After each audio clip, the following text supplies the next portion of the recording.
10.31. Pada hari ini saya akan membuat video mengenai penggunaan mesin pencacah atau chopper pada rumput.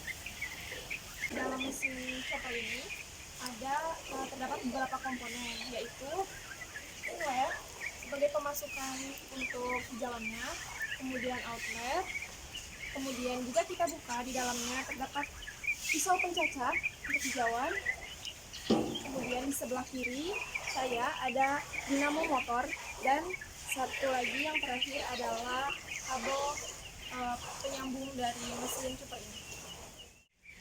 Kemudian setelah kita mengetahui komponen-komponen dari mesin chopper ini, kita bisa gunakan mesin chopper ini.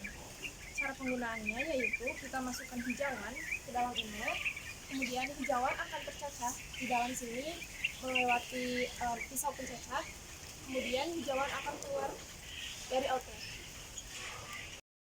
Terakhir, setelah kita menggunakan mesin pencacah pada rumput ini, kita harus bersihkan kembali mesin agar dapat kembali berfungsi dengan baik, tentunya saat nanti akan digunakan kembali.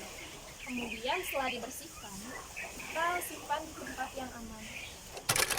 Berikut merupakan komponen-komponen dari mesin chopper untuk kita lihat lebih jelas.